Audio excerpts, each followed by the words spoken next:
Selamat siang pemirsa, kembali lagi dalam spesial program sidang tahunan MPR dan pidato kenegaraan dan nota keuangan RAPBN 2024. Bersama saya Prisa Sampodatu, nantinya kita akan mengupas lebih dalam terkait dengan nota keuangan bersama Ahmad Heri Firdaus yang merupakan peneliti dari Indef. Dan pemirsa, inilah spesial program untuk Anda.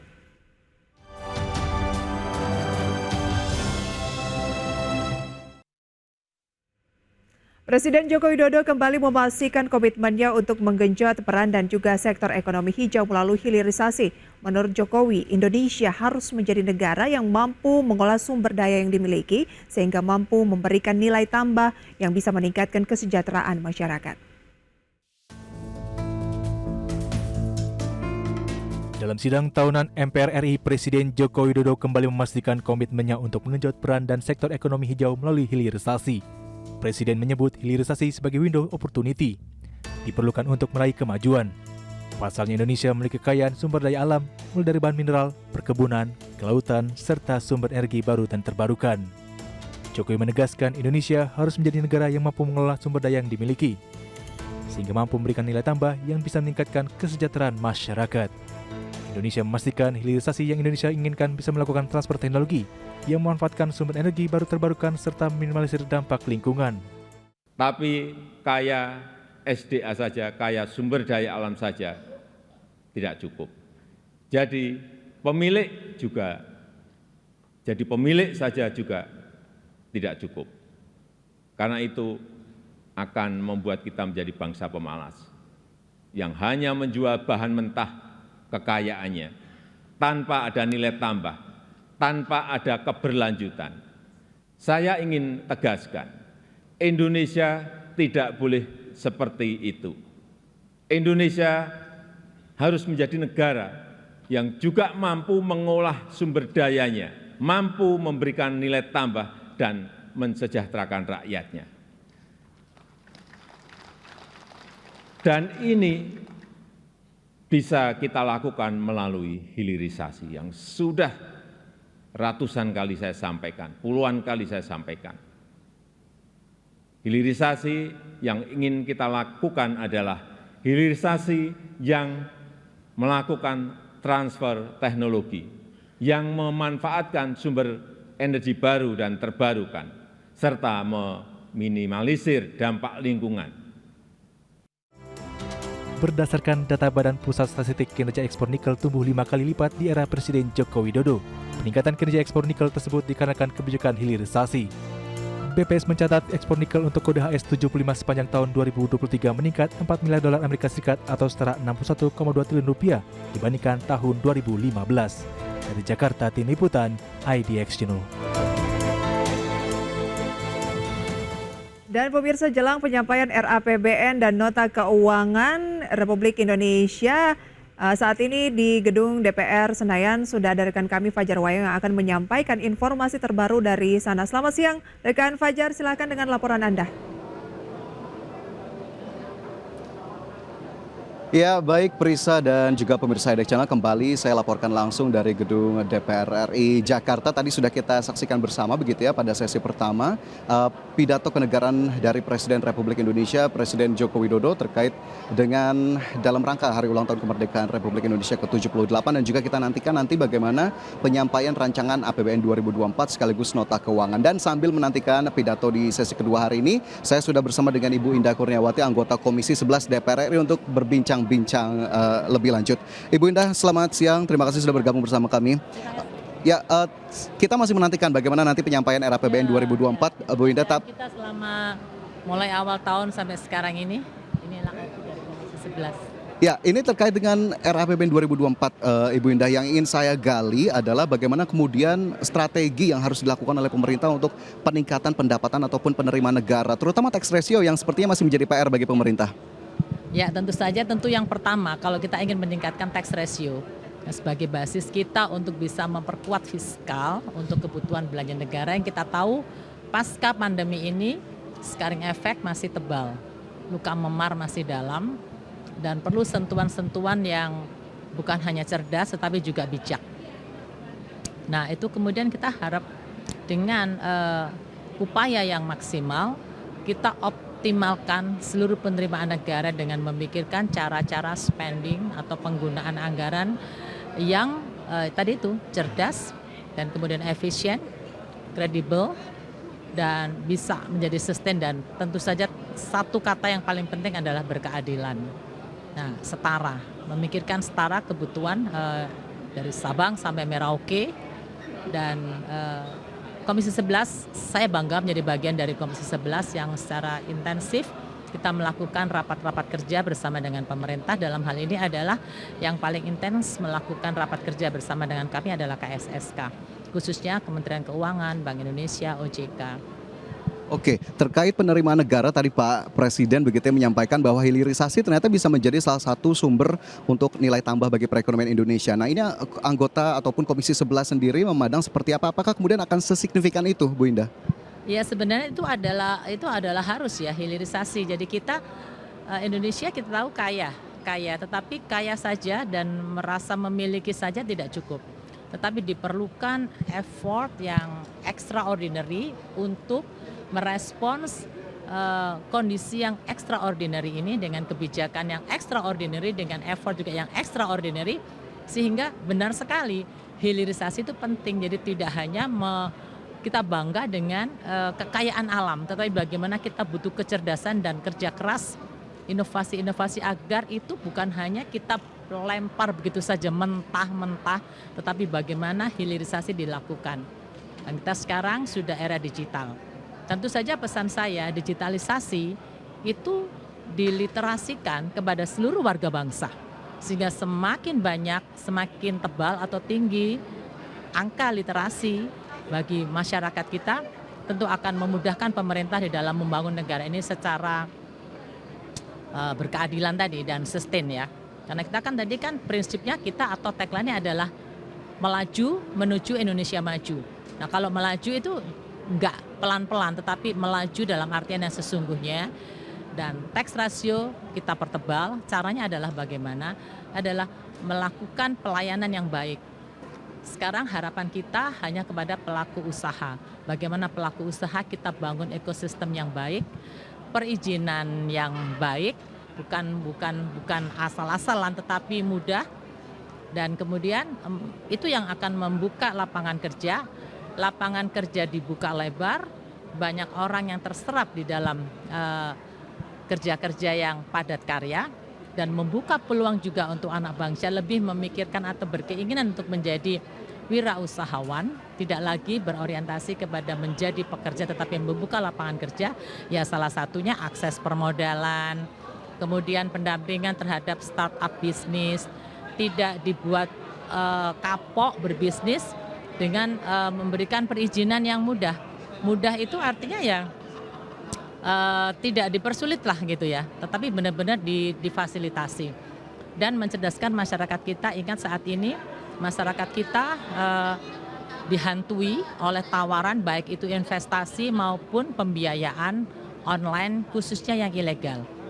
Maka saya berharap lembaga-lembaga baik itu perbankan maupun lembaga pembiayaan yang lain itu bisa memikirkan cara-cara yang lebih sama seperti yang ditawarkan oleh pinjol yang ilegal itu, yang mereka tawarkan kan mudah, cepat. Nah, tanpa melihat risiko ke belakang. Maka kalau kita ingin menyelamatkan bangsa, ya tentunya industri keuangan harus memikirkan cara-cara yang mudah dan cepat tadi untuk mengcounter tawaran-tawaran yang menghantui masyarakat kita karena butuh biaya, butuh pembiayaan, tetapi tidak bisa dihabiskan hanya untuk menunggu proses yang seperti yang as usual. Ini extraordinary, jadi melaju. Larinya tuh harus cepat, tidak boleh pelan tetapi melaju. Oke, berarti catatannya dari Bu Indah adalah langkah extraordinary harus kita lakukan untuk mencapai hasil yang extraordinary juga begitu ya? Kondisinya kan extraordinary, ini bukan kondisi yang biasa-biasa saja. Kita sudah apresiasi kepada pemerintah dan kami senang menjadi bagian dari itu. Program PCPEN ya, penanganan COVID dan pemulihan ekonomi nasional sudah dilaksanakan so far sangat baik dan sukses. Maka kita lanjutkan saja ke depan. Penanganan COVID kan dampaknya masih sampai sekarang. Pemulihan ekonomi nasional juga belum seutuhnya pulih. Maka kita harus berada di situ untuk menjaga terus melaju menuju Indonesia maju. Baik, menuju Indonesia Maju, Indonesia Emas 2045. Ibu Indah, terima kasih banyak atas waktunya siang hari ini. Nanti kita ikuti bersama bagaimana kemudian pemaparan dari Presiden Jokowi. Terima kasih Bu Indah, sukses selalu. Ya, Prisa dan juga pemirsa Edek Channel, itu tadi dialog singkat saya bersama dengan Ibu Indah Kurniawati selaku anggota Komisi 11 DPR RI terkait dengan strategi peningkatan penerimaan negara dan juga optimalisasi belanja negara agar kemudian lebih berkualitas untuk mencapai hasil yang lebih maksimal. Saya kembalikan ke Prisa di studio. Terima kasih rekan Fajar atas penyampaian Anda terkait jelang penyampaian RAPBN dan juga nota keuangan dari Presiden Republik Indonesia. Dan pemirsa, akan kami lanjutkan usai jeda pariwara berikut, tetaplah di spesial program.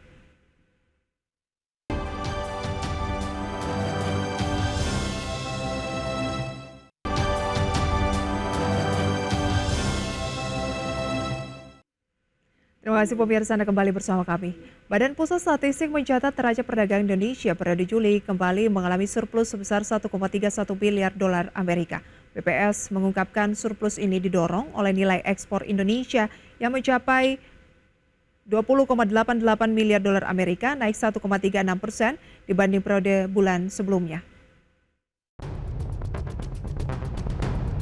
Badan Pusat Statistik mencatat neraca perdagangan Indonesia periode Juli kembali mengalami surplus sebesar 1,31 miliar dolar Amerika Serikat.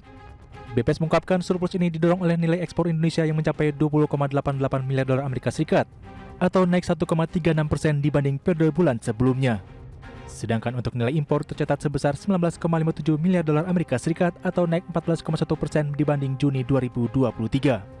PLT Kepala BPS Amalia Adininggar Widyasanti menegaskan, surplus perdagangan ini ditopang oleh sektor non-migas sebesar 3,22 miliar dolar Amerika Serikat, di mana komoditas penyumbang surplus utama adalah bahan bakar mineral terutama batu bara, juga lemak dan minyak hewan nabati, terutama CPO serta barang besi dan baja. Pada Juli 2023, neraca perdagangan barang kembali mencatat surplus sebesar 1,31 miliar US dollar. Dengan demikian, neraca perdagangan Indonesia telah mencatatkan surplus selama 39 bulan berturut-turut sejak Mei 2020. Surplus Juli 2023 ini lebih rendah dibandingkan dengan bulan sebelumnya dan bulan yang sama pada tahun lalu. Secara kumulatif hingga Juli 2023, total surplus neraca perdagangan Indonesia mencapai 21,24 miliar dolar Amerika Serikat atau lebih rendah sekitar 7,88 miliar dibandingkan dengan periode yang sama tahun sebelumnya. Di sisi lain, capaian neraca perdagangan Indonesia pada periode Juli ini tercatat surplus selama 39 bulan berturut-turut sejak Mei 2020. BPS menambahkan neraca perdagangan komoditas migas tercatat defisit sebesar 1,91 miliar dolar Amerika Serikat, di mana komoditas penyumbang defisit adalah minyak mentah dan hasil minyak. Dari Jakarta, Raharjo Patmo, IDX Channel.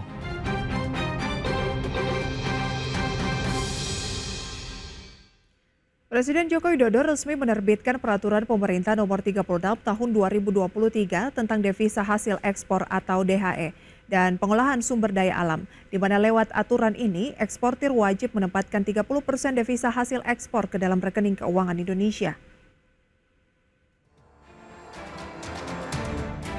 Aturan devisa hasil ekspor atau DHE resmi diterapkan berdasarkan peraturan pemerintah yang diteken Presiden Joko Widodo, di mana Presiden telah menerbitkan PP nomor 36 tahun 2023 tentang devisa hasil ekspor atau DHE dari kegiatan pengusahaan, pengelolaan, dan atau pengelolaan sumber daya alam. Melalui aturan ini, maka eksportir wajib menempatkan DHE sumber daya alam ke dalam rekening sistem keuangan Indonesia, paling sedikit 30% dengan jangka waktu 3 bulan. Dengan aturan tersebut, maka devisa hasil ekspor yang wajib ditempatkan ke dalam negeri sekitar 60 miliar dolar Amerika Serikat. Devisa hasil ekspor yang wajib ditempatkan di sistem keuangan Indonesia sekitar 60 miliar dolar Amerika Serikat atau 30% dari total devisa 4 sektor tersebut. Dari Jakarta, Tim Liputan, IDX Channel.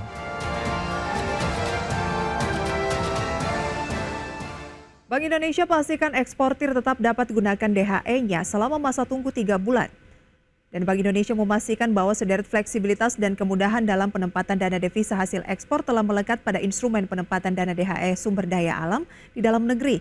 Nantinya para eksportir akan memiliki fleksibilitas dalam penggunaan dana jika ada kebutuhan mendesak. Bank Indonesia memastikan kewajiban pendapatan dana dalam devisa hasil ekspor tetap mengedepankan fleksibilitas bagi eksportir yang membutuhkan dananya. Kebijakan tersebut tertuang dalam peraturan teknis yang telah diterbitkan Bank Indonesia.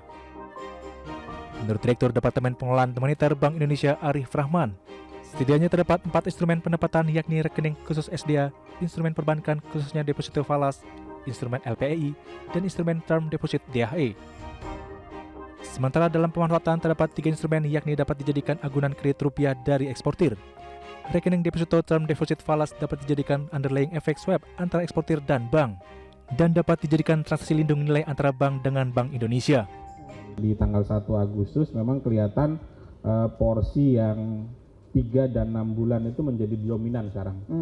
Artinya bahwa ketentuannya sudah mulai bekerja, yang dapat kami sampaikan bahwa sekarang angkanya untuk di atas 3 bulan itu porsinya sekarang sudah mencapai 86%. Bank Indonesia optimis pendapatan devisa akan meningkat apalagi saat ini dalam instrumen term deposit falas telah masuk devisa senilai 444 juta dolar Amerika Serikat dengan mayoritas di tenor yang agak panjang. Dari Jakarta, Raharjo Patmo, IDX Channel.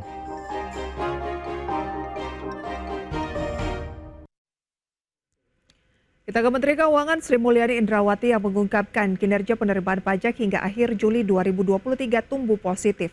Tercatat penerimaan pajak tembus 1.109 triliun rupiah.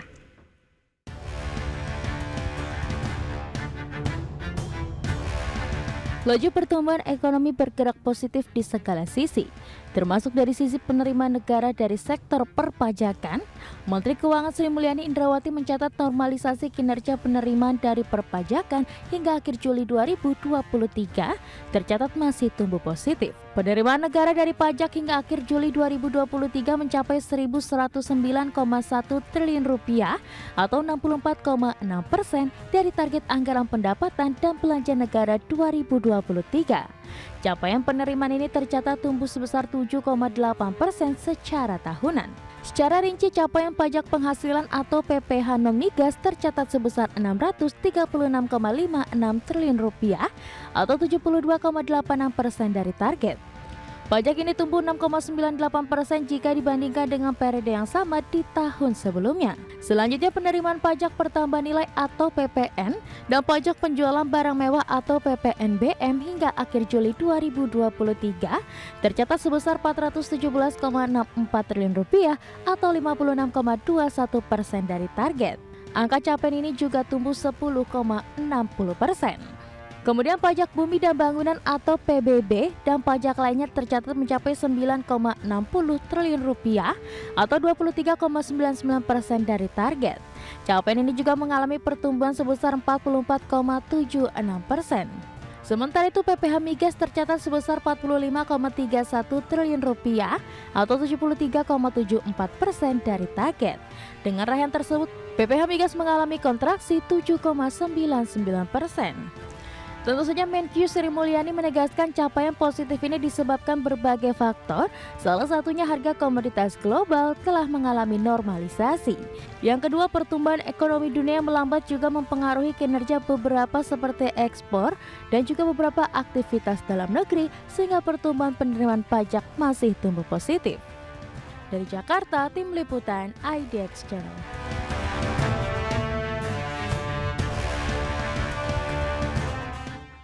Pemirsa, kami kembali usai jeda pariwara berikut.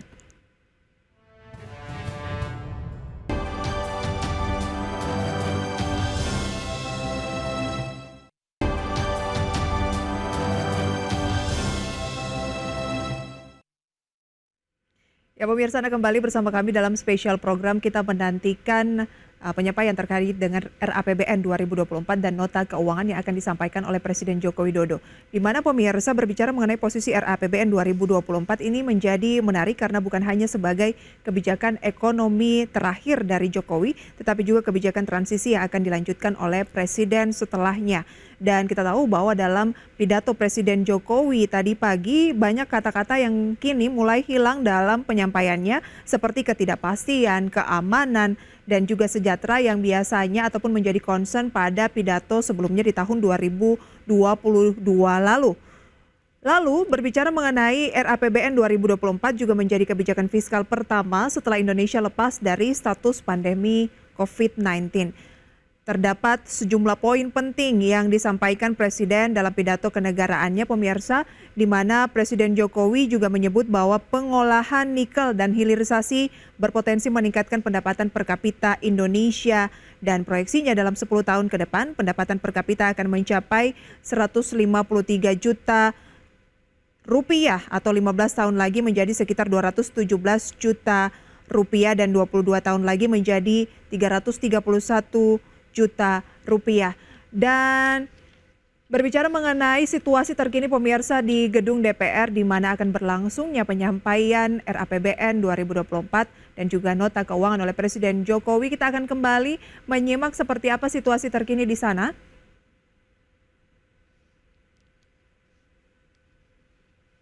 Dapat kita saksikan bahwa acara akan segera mulai berlangsung,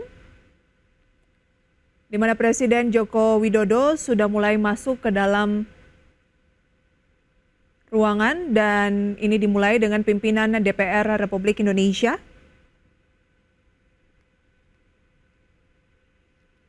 Ya, dan berbicara mengenai agenda saat ini adalah tentunya penyampaian RAPBN 2024 dan juga nota keuangan, di mana pada tadi pagi Jokowi tengah menyampaikan sejumlah poin-poin, di antaranya membuka lapangan kerja seluas-luasnya untuk mendongkrak produktivitas nasional dan dinilai Indonesia harus mengembangkan sektor ekonomi baru. Tujuannya untuk meningkatkan nilai tambah sebesar-besarnya. Dan di sini peran sektor ekonomi hijau dan hilirisasi disampaikan oleh Presiden Jokowi sebagai window opportunity kita untuk meraih kemajuan. Karena Indonesia sangat kaya akan sumber daya alam, termasuk bahan mineral, hasil perkebunan, hasil kelautan, serta sumber energi baru dan terbarukan. Presiden Jokowi juga menyebut bahwa kepercayaan publik merupakan faktor penentu bagi seorang pemimpin untuk bisa mengambil keputusan yang sulit dan keputusan tidak populer. Hal itu disampaikan Presiden Jokowi karena tantangan Indonesia ke depannya dinilai tidak mudah. Saat pidatonya tadi pagi, Jokowi juga menyinggung soal sejumlah politisi yang menyebut sosok Pak Lurah. Konteksnya politisi dan partai politik mengaku belum memiliki kandidat capres dan cawapres karena belum mendapatkan arahan dari Pak Lurah. Namun Presiden Jokowi lantas mengakui bahwa sosok Pak Lurah itu merujuk pada dirinya. Namun Presiden Jokowi juga menegaskan bahwa Pak Lurah atau dirinya bukan penentu capres dan cawapres. Dan kita masih mengikuti suasana terkini dari gedung DPR RI, di mana penyampaian RAPBN dan nota keuangan Republik Indonesia akan disampaikan pada siang hari ini. Dan sedikit kami sampaikan pemirsa bahwa berbicara mengenai pertumbuhan ekonomi Indonesia pada kuartal 2 2023 tumbuh konsisten di atas 5% dan ini berlangsung sejak kuartal 4 tahun 2021. Dan indikator lain seperti inflasi pada Juli 2023 juga masih tetap terjaga dalam kisaran sasaran 3,0 hingga atau lebih besar ataupun kurang dari 1% berdasarkan data Badan Pusat Statistik.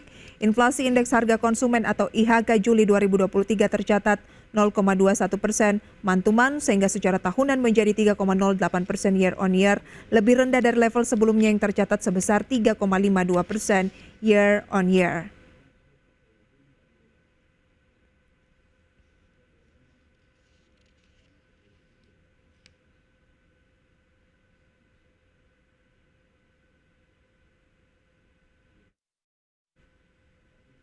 Dan dari suasana yang dapat kita saksikan di layar televisi, kita masih menantikan kehadiran dari Presiden Joko Widodo untuk menyampaikan RAPBN 2024.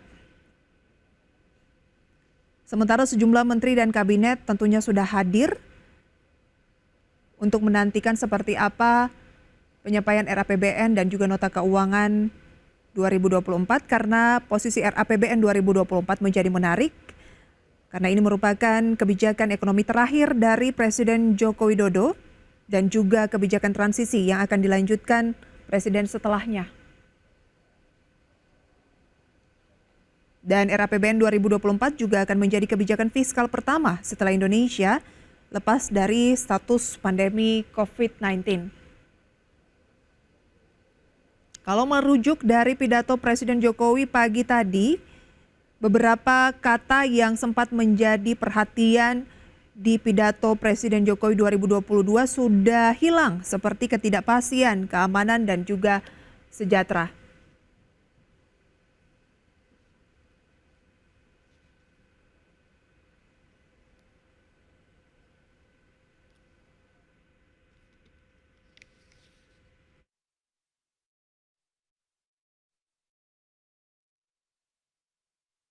Terkait dengan pertumbuhan ekonomi nasional dari 2019 sampai dengan kuartal ketiga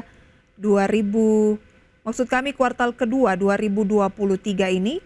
Data selengkapnya bisa Anda saksikan di layar, di mana di 2019 di 5,02%, sempat turun menjadi minus 2,07% di 2020, dan sampai dengan saat ini di kisaran 5,17%, atau konsisten di atas 5% sesuai dengan proyeksi. Dari inflasi pemirsa di bulan Januari mencapai 5,28%, sempat melonjak di Februari menjadi 5,47%, kemudian turun ke 4,97% di bulan Maret dan berlanjut 4,33% di April, terus turun ke 4% di bulan Mei, bulan Juni 3,52%, dan Juli atau data terakhir 3,08%. Kita ke neraca perdagangan Indonesia. Di tahun 2019 berada di 338,958 juta dolar Amerika Serikat. Kemudian di 2021 di 427,799 juta dolar Amerika Serikat, meningkat ke 529,351 juta dolar Amerika Serikat, dan hingga saat ini data terbaru per Juni 237,381 juta dolar Amerika Serikat atau mengalami surplus. Adapun realisasi investasi pemirsa dapat Anda saksikan di 2019 sekitar 809,6 triliun rupiah, kemudian di 2021 901 triliun rupiah, dan di 2022 1.207 triliun rupiah, atau secara pergerakan ini cenderung mengalami peningkatan yang artinya positif.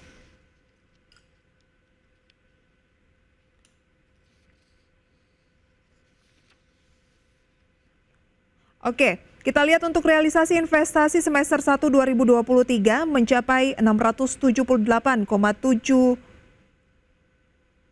triliun rupiah atau naik 48,5%. Sementara penanaman modal asing mencapai 363,3 triliun rupiah, sedangkan untuk PMDN mencapai 315,4 triliun rupiah. Realisasi pendapatan negara 2019 1.957 triliun rupiah, 2021 2.011 triliun rupiah, di 2022 mencapai 2.626 triliun rupiah, dan semester 1 2023 1.407 triliun rupiah.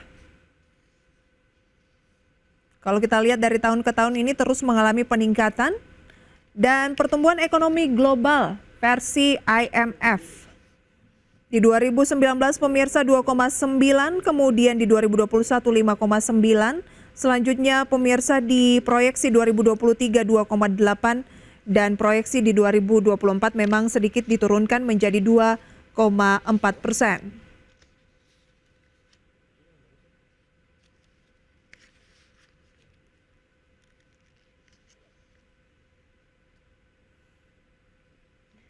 Ya pemirsa, kita terus masih menantikan seperti apa begitu ya pembacaan RAPBN 2024 dan Nota Keuangan Republik Indonesia yang akan disampaikan oleh Presiden Joko Widodo dari gedung DPR RI yang rencananya akan disampaikan dalam beberapa menit lagi pemirsa, dan kami segera kembali usai jeda pariwara.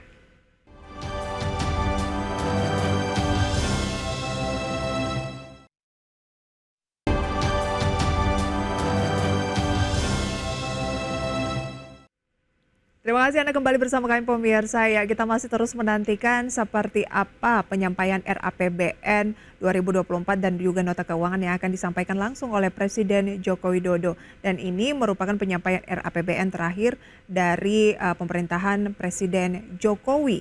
Pemirsa ya, dan sambil kita akan menyaksikan kembali situasi terkini di sana, kami akan sampaikan beberapa kilas nota keuangan 2023. Apakah sudah sesuai dengan target pembangunan, apakah sudah juga terrealisasi pemirsa, di mana dibandingkan tahun lalu pemerintah Jokowi masih fokus pada 5 isu prioritas dalam pidato nota keuangan di rapat paripurna DPR 16 Agustus 2022 lalu.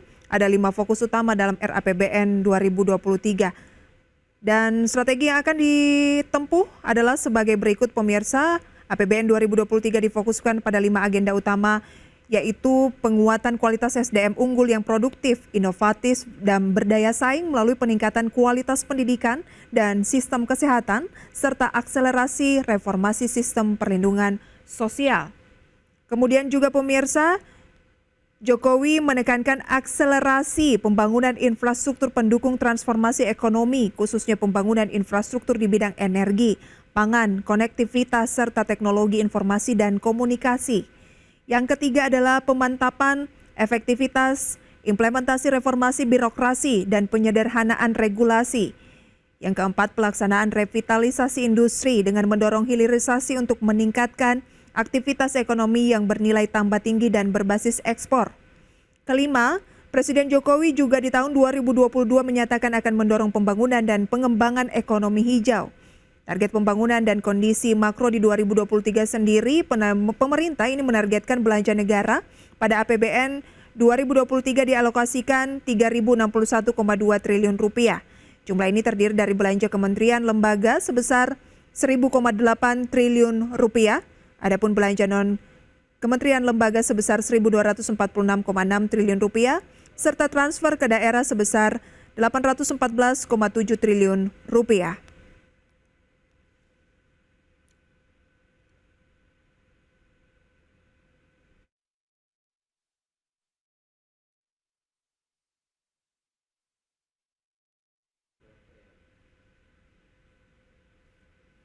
Ya, dan dapat kita saksikan bahwa Presiden Jokowi telah memasuki ruangan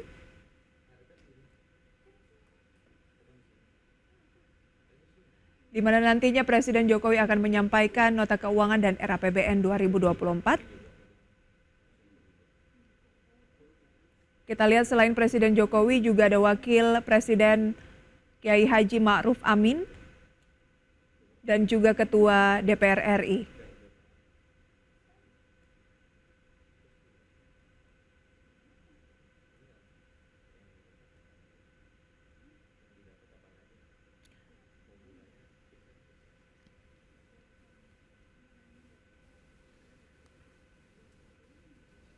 Lagu Kebangsaan Indonesia Raya.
Disilakan duduk kembali.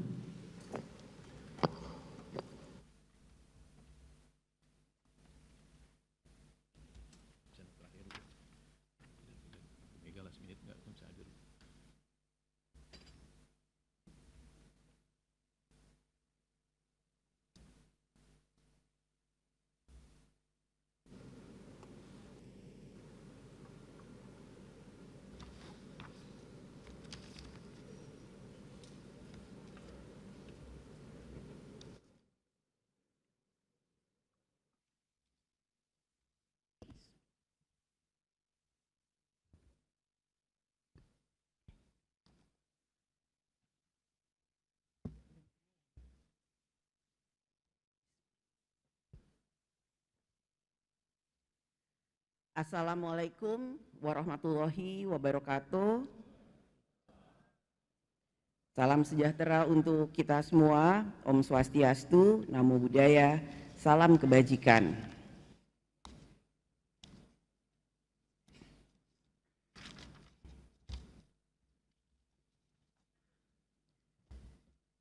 Yang kami hormati, Saudara Presiden Republik Indonesia, Insinyur Haji Joko Widodo,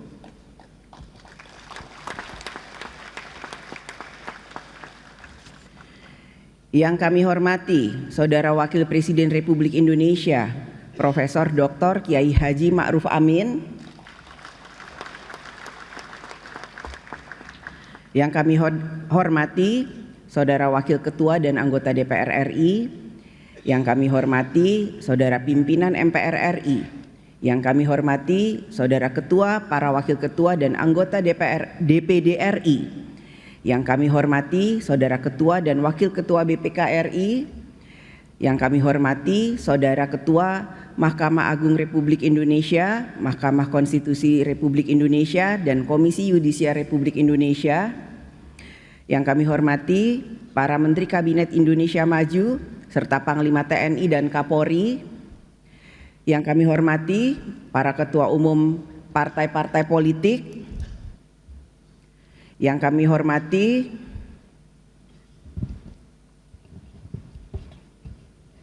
rekan-rekan pers dan para undangan yang berbahagia, serta seluruh rakyat Indonesia yang kami muliakan. Berdasarkan catatan Sekretariat Jenderal DPR RI, telah hadir 385 orang anggota terdiri dari seluruh unsur fraksi DPR RI, maka quorum telah tercapai, dan dengan mengucap Bismillahirrohmanirrohim, perkenankan kami selaku pimpinan Dewan membuka rapat paripurna DPR RI yang ke-1 masa persidangan pertama tahun sidang 2023-2024 hari Rabu tanggal 16 Agustus 2023, dan kami nyatakan dibuka dan terbuka untuk umum.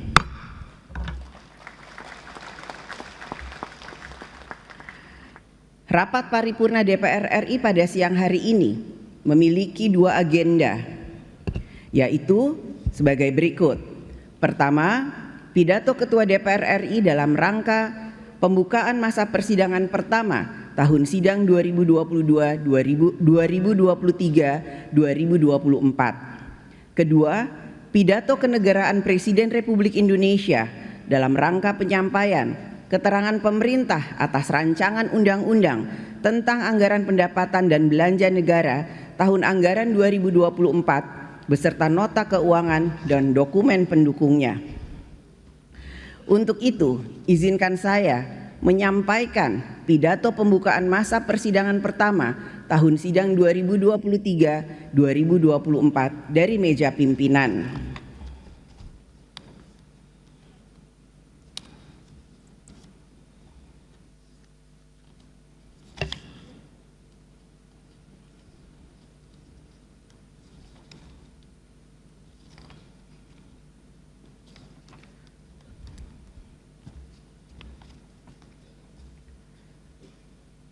Saudara Presiden dan Saudara Wakil Presiden, sidang Dewan yang terhormat, yang kami muliakan, seluruh rakyat Indonesia. Pada tanggal 21 Juni silam, pemerintah Indonesia secara resmi telah mencabut status pandemi COVID-19 dan beralih menjadi endemi. Kita patut bersyukur sejak awal Maret 2020 kita menghadapi ancaman terburuk pandemi dan kini telah berhasil melaluinya. Pada bulan Juni 2022, WHO menyampaikan bahwa penanganan COVID-19 di Indonesia termaksud yang terbaik di dunia.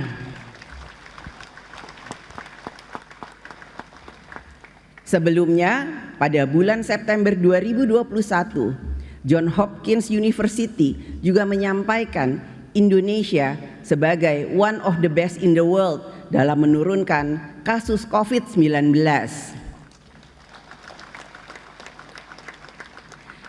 Atas capaian ini, marilah kita bersama memberikan apresiasi kepada seluruh komponen bangsa dan anak bangsa yang telah bergotong royong mengatasi pandemi COVID-19.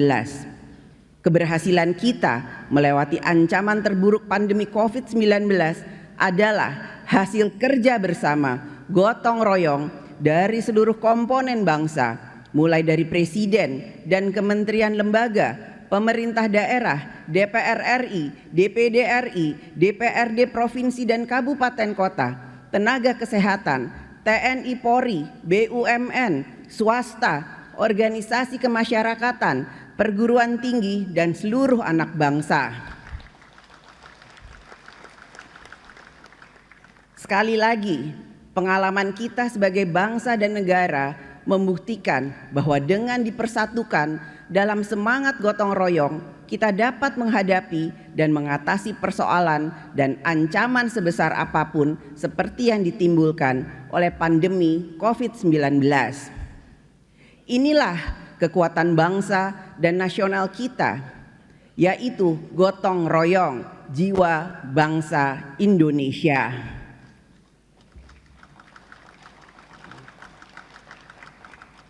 Saat ini kita berada dalam percepatan pemulihan ekonomi dan sosial untuk dapat menjalankan tugas pemerintahan negara secara efektif dalam melindungi rakyat, mensejahterakan rakyat, mencerdaskan rakyat, dan ikut melaksanakan ketertiban dunia. Tugas pemerintahan negara ini dijalankan sesuai dengan mandat konstitusi pada cabang-cabang kekuasaan negara, yaitu pada lembaga eksekutif, legislatif, dan yudikatif. Sejak reformasi, praktek-praktek dalam penyelenggaraan negara dan kehidupan berbangsa dan bernegara semakin demokratis. Aspek-aspek keterbukaan publik, akuntabilitas, kebebasan menyampaikan pendapat, kebebasan berorganisasi, dan lain sebagainya. Kualitas demokrasi di Indonesia akan sangat ditentukan oleh kita semua, seluruh anak bangsa, seluruh komponen bangsa, seluruh pelaku-pelaku demokrasi, pemerintah, DPR RI, MK, MA, BPK, TNI, Polri, lembaga-lembaga negara, serta seluruh rakyat Indonesia, yaitu bagaimana kita melakukan kerja bersama dalam membangun kemajuan peradaban demokrasi di Indonesia. Menjadi komitmen DPR RI untuk meningkatkan kinerja fungsi konstitusionalnya dalam menjalankan kedaulatan rakyat. Saudara Presiden dan Saudara Wakil Presiden, sidang Dewan yang terhormat, yang kami muliakan seluruh rakyat Indonesia, Konstitusi Negara, Undang-Undang Dasar Negara Republik Indonesia tahun 1945 mengamanatkan bahwa Indonesia adalah negara hukum. Oleh karena itu, hukum mengatur kehidupan berbangsa dan bernegara. Menjadi tugas dan tanggung jawab DPR RI bersama pemerintah untuk membentuk peraturan perundang-undangan.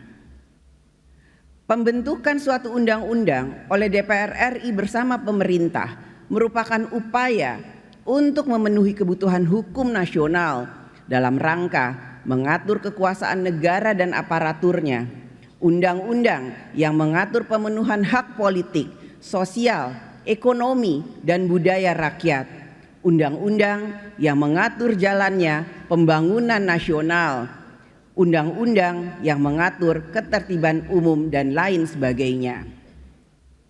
Menjadi kesadaran kita bersama bahwa Indonesia yang majemuk, berbeda suku, agama, budaya, kepercayaan, tentu saja akan memiliki perbedaan pandangan terhadap berbagai hal yang diatur dalam undang-undang.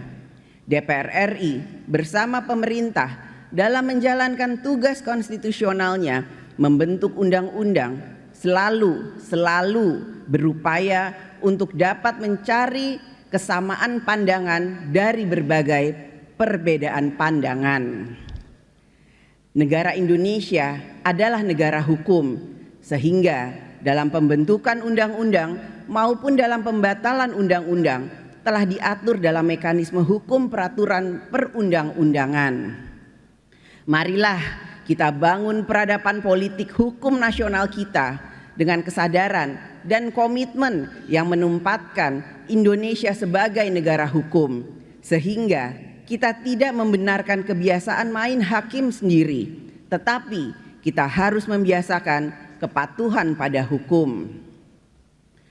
Pada kesempatan ini, kami sampaikan kinerja pembentukan undang-undang sejak tahun 2019 hingga saat ini, yang merupakan sejumlah undang-undang yang telah selesai dibahas DPR RI bersama pemerintah, yaitu sejumlah 64 undang-undang melalui alat kelengkapan DPR RI sebagai berikut. Komisi 1 dan Wakil Pemerintah telah menyelesaikan 6 undang-undang. Komisi 2 dan Wakil Pemerintah telah menyelesaikan 26 undang-undang.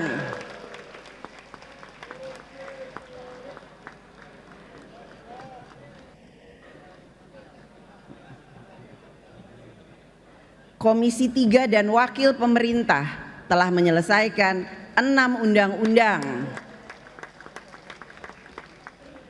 Komisi 5 dan Wakil Pemerintah telah menyelesaikan 1 undang-undang.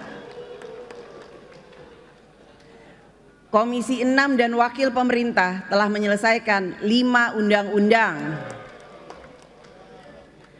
Komisi 7 dan Wakil Pemerintah telah menyelesaikan 1 undang-undang. Komisi 9 dan Wakil Pemerintah telah menyelesaikan 1 undang-undang. Komisi 10 dan Wakil Pemerintah telah menyelesaikan 2 undang-undang. Komisi 11 dan Wakil Pemerintah telah menyelesaikan 5 undang-undang. Badan Legislasi dan Wakil Pemerintah telah menyelesaikan 7 undang-undang. Badan Anggaran dan Wakil Pemerintah telah menyelesaikan 1 undang-undang selain Undang-Undang Anggaran Pendapatan dan Belanja Negara. Panitia Khusus DPR RI dan Wakil Pemerintah telah menyelesaikan 3 undang-undang. Pada masa persidangan ini, DPR RI bersama pemerintah dan juga DPD RI akan meneruskan pembahasan 13 rancangan undang-undang yang saat ini masih berada pada pembicaraan tingkat 1 dan rancangan undang-undang lainnya yang masuk dalam prolegnas prioritas tahun 2023. DPR RI akan menuntaskan setiap pembahasan rancangan undang-undang tersebut secara optimal dengan memperhatikan landasan konstitusional, aspek sosiologis, ekonomi, politik, dan juga aspirasi rakyat. Saudara Presiden dan Saudara Wakil Presiden, sidang Dewan yang terhormat, yang kami muliakan seluruh rakyat Indonesia. Salah satu agenda pembentukan undang-undang ke depan yang sangat strategis adalah undang-undang tentang rencana pembangunan jangka panjang nasional periode tahun 2025 hingga 2045. Pasca amandemen Undang-Undang Dasar 1945, perencanaan pembangunan jangka panjang sebagai arah dan prioritas pembangunan secara menyeluruh yang dilakukan secara bertahap dirumuskan dalam bentuk undang-undang, yaitu Undang-Undang Nomor 17 Tahun 2007 tentang Rencana Pembangunan Jangka Panjang Nasional tahun 2005 sampai 2025. Untuk periode selanjutnya akan dibentuk Undang-Undang Rencana Pembangunan Jangka Panjang Nasional tahun 2025 hingga 2045. Keberadaan undang-undang ini ke depan perlu dioptimalkan dalam memberikan arah dan prioritas pembangunan nasional secara menyeluruh, sehingga setiap presiden, gubernur, dan bupati wali kota tidak lagi memiliki visi misi pembangunannya masing-masing. Tugas membangun bangsa dan negara kita ke depan tidaklah mudah. Sederet tantangan harus kita hadapi, mulai dari situasi eksternal seperti geopolitik, geoekonomi, disrupsi teknologi dan informasi, globalisasi nilai budaya dan lain sebagainya. Dan situasi internal dalam negeri antara lain permasalahan sumber daya manusia, middle income trap, pemerataan pembangunan, produktivitas, hilirisasi industri, pengelolaan sumber daya alam, kerentanan pangan, energi, kemiskinan yang sangat ekstrim, pengangguran, bencana iklim dan degradasi lingkungan, serta berkembangnya ideologi transnasional yang bertentangan dengan Pancasila sebagai jati diri bangsa. Oleh karena itu, kita harus memiliki politik pembangunan Indonesia, yaitu kegiatan politik berencana, kegiatan ekonomi berencana, kegiatan sosial berencana, kegiatan kebudayaan berencana, kegiatan karakter bangsa berencana, kegiatan pembangunan daerah berencana, dan semua kegiatan berencana strategis lainnya. Keseluruhan rencana kerja itu harus dapat kita tuangkan dalam desain politik pembangunan yang cakrawalanya menjangkau masa depan, serta menjawab berbagai permasalahan bangsa dan negara. Kita juga harus dapat memahami dan mampu melihat perkembangan dan kecenderungan pada 25 sampai 30 tahun mendatang, baik dari isu demografi, geopolitik, geoekonomi, energi, sumber daya alam, teknologi, dan lain sebagainya. Bangsa yang unggul adalah bangsa yang mengerti kehendak zamannya. Pembentukan Undang-Undang Rencana Pembangunan Jangka Panjang Nasional tahun 2025-2045 dapat menjadi momentum di dalam memperkuat politik pembangunan Indonesia yang terencana, terpimpin, terkoordinasi, dan berkelanjutan. Saudara Presiden dan Saudara Wakil Presiden Sidang Dewan yang terhormat, DPR RI diamanatkan konstitusi untuk menjalankan tugas yang berfungsi melakukan pengawasan terhadap kinerja pelaksanaan undang-undang dan pelaksanaan pembangunan nasional yang diselenggarakan oleh pemerintah. Harapan rakyat adalah kehidupannya yang semakin mudah, kesejahteraannya yang semakin meningkat, serta mendapatkan kemudahan dalam pelayanan publik. Oleh karena itu, DPR RI melalui fungsi pengawasan terus mengarahkan pada upaya untuk meningkatkan kinerja kementerian dan lembaga pemerintah dalam menyelesaikan berbagai permasalahan rakyat, sehingga rakyat merasakan kehadiran pemerintah dalam melindungi rakyat, mempermudah kehidupan rakyat, dan tentu saja mensejahterakan rakyat. DPR RI pada masa sidang ini akan memberikan perhatian yang besar terkait berbagai permasalahan yang menjadi perhatian rakyat, antara lain mengantisipasi dampak konflik geopolitik global yang masih dalam ketidakpastian, fenomena alam cuaca ekstrim El Nino terhadap ketahanan pangan dan ketersediaan air bersih, mencermati permasalahan dampak utang sejumlah BUMN, menyoroti persoalan maraknya kasus kekerasan seksual, mencermati proses transisi energi Indonesia dalam mendukung energi terbarukan, mewaspadai fenomena kejahatan elektronik perbankan yang mengancam keamanan data pribadi, menekankan pentingnya pendampingan terhadap usaha mikro, kecil, dan menengah.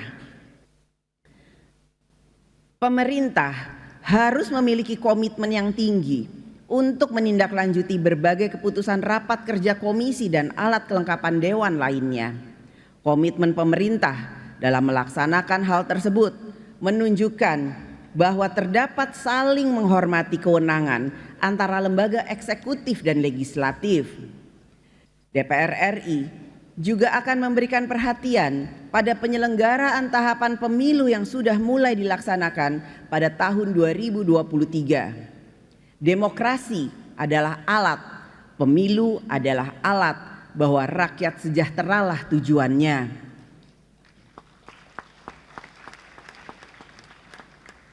Bahwa masyarakat adil dan makmurlah tujuannya. Bahwa rakyat sentosalah tujuannya. Bahwa rakyat bersatu hidup tentramlah tujuannya.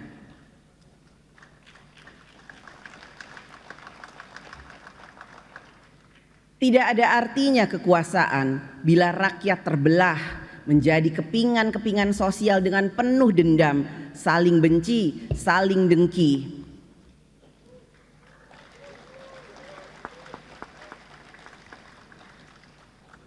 Perbedaan adalah alamiah, persatuan adalah perjuangan kita bersama untuk mewujudkannya.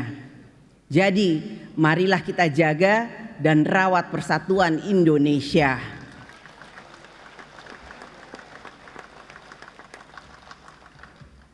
Fondasi utama kita membangun negeri adalah persatuan rakyat. Tanpa persatuan rakyat, sulit kiranya bangsa Indonesia bisa mencapai kemajuan. Bangsa Indonesia hendaknya setia kepada sifat asalnya, yaitu bangsa yang berbeda-beda tetapi dipersatukan oleh Pancasila. Ojo pedot oyot.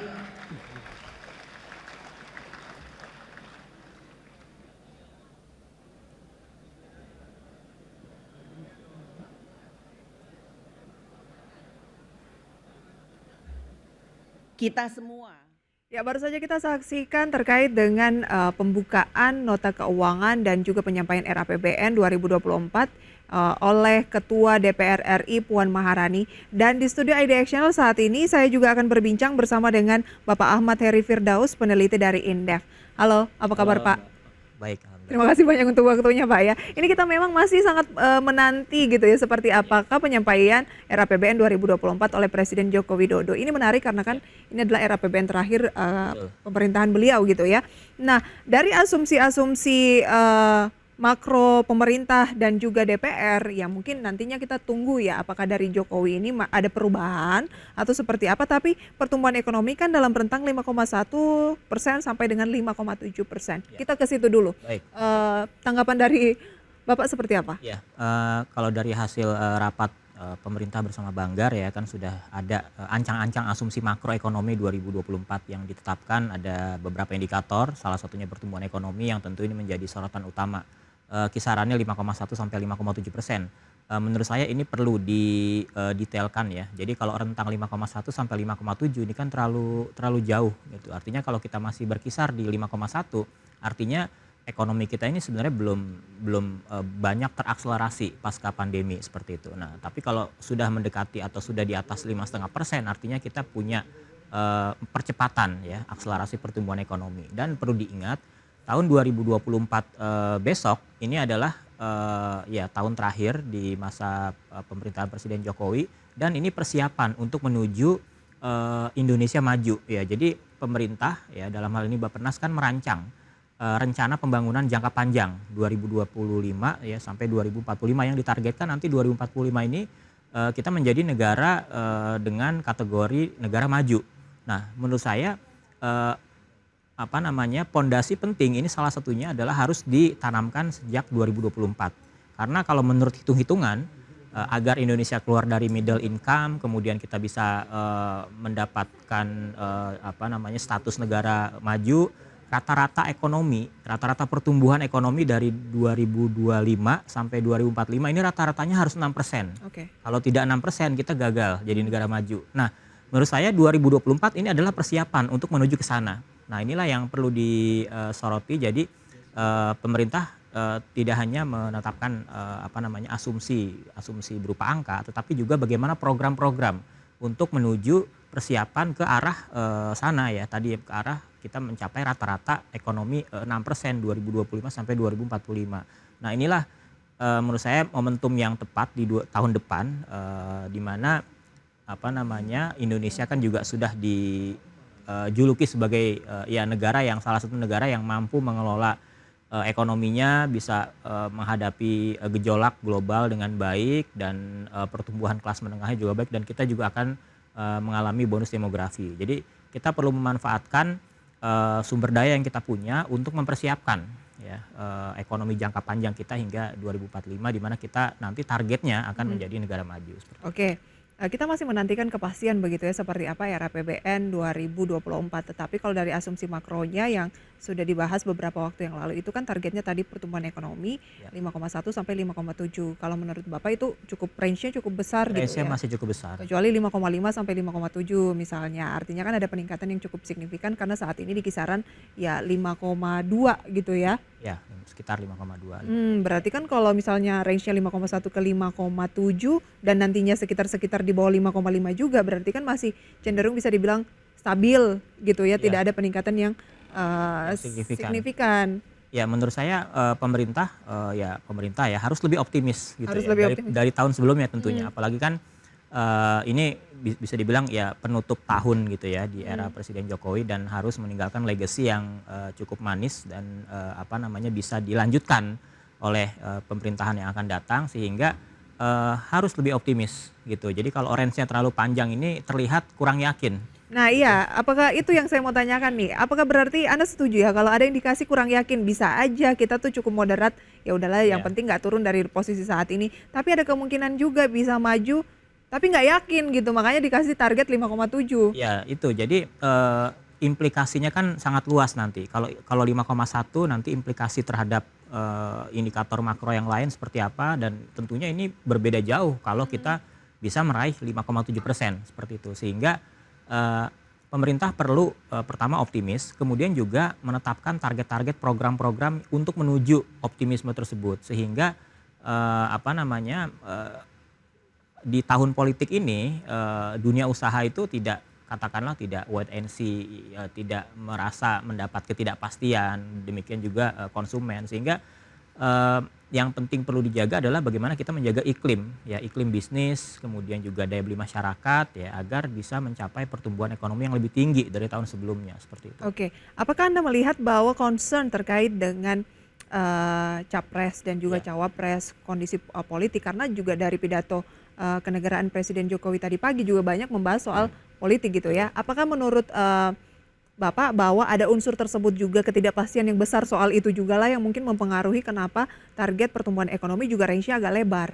Ya, biasanya ya pada umumnya memang menjelang tahun politik ini ada kesan ya investor dunia usaha ini mereka wait and see seperti itu. Ada kesan mereka tidak melakukan realisasi investasi dengan besar gitu ya. Artinya mereka menunggu kepastian siapa pemerintah yang akan datang, kemudian kebijakannya seperti apa, itu yang mereka tunggu. Nah harusnya ya pemerintah meyakinkan investor bahwa nanti di pemerintahan yang akan datang program-program yang sudah ada sebelumnya ini yang memang baik ini akan dilanjutkan dan tetap mengutamakan yang namanya pro terhadap investor, pro terhadap dunia usaha. Gimana mau meyakinkan tersebut kalau kayaknya nih pemerintahan sekarang juga nggak yakin apakah yang selanjutnya bisa melanjutkan? Itu jadi bercermin dari range pertumbuhan ekonomi yang terlalu jauh ini kan sepertinya ada sedikit kurang yakin. Nah, sehingga itulah yang menurut saya perlu dirubah gitu ya,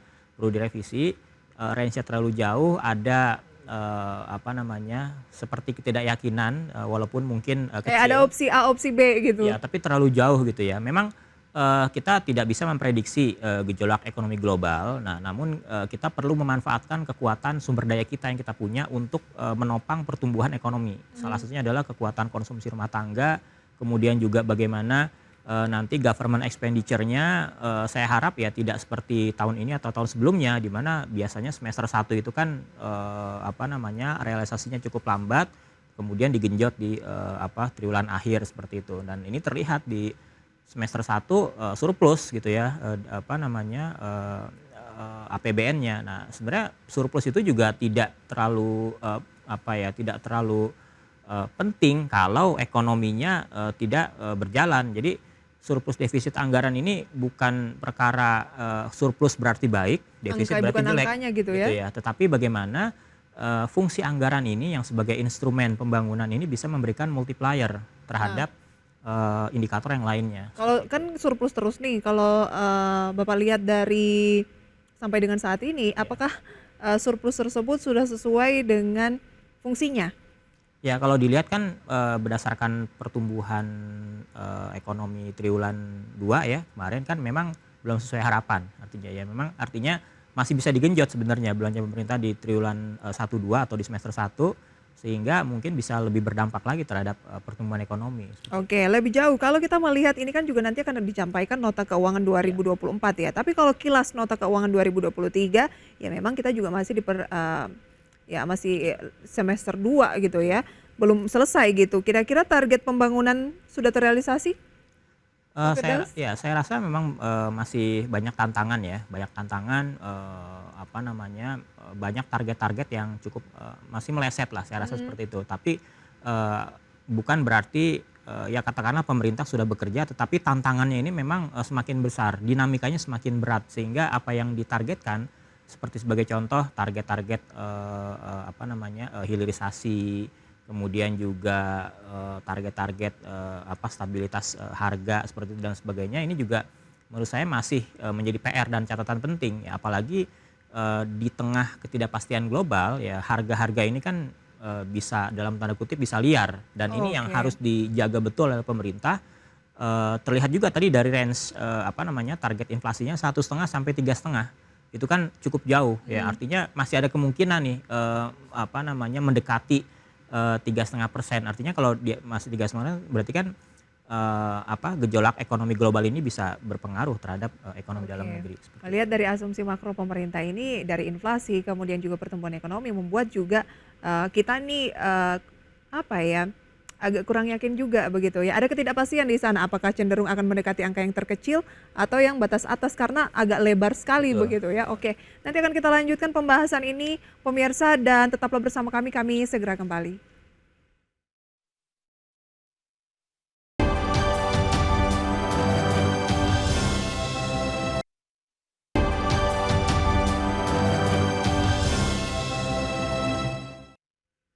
Terima kasih Anda kembali bersama kami, dan kita masih terus memantau persiapan penyampaian RAPBN dan nota keuangan dari gedung DPR RI nantinya oleh Presiden Joko Widodo. Dan kita juga masih akan berbincang bersama dengan Pak Ahmad Heri Firdaus, peneliti dari Indef. Tapi sebelumnya kami tampilkan kembali pemirsa ya beberapa hal yang sudah kami bahas tadi. Ada pertumbuhan ekonomi nasional sejauh ini sudah mencapai 5,17%, di 2022 itu 5,31%, dan cenderung agak stabil di atas 5% sesuai dengan proyeksi begitu ya. Kalau berbicara inflasi kita, ini juga cenderung terus menurun. Dari Januari di 5,28, kemudian di bulan Juli 3,08%. Kemudian kalau berbicara mengenai neraca perdagangan Indonesia, cenderung surplus ya.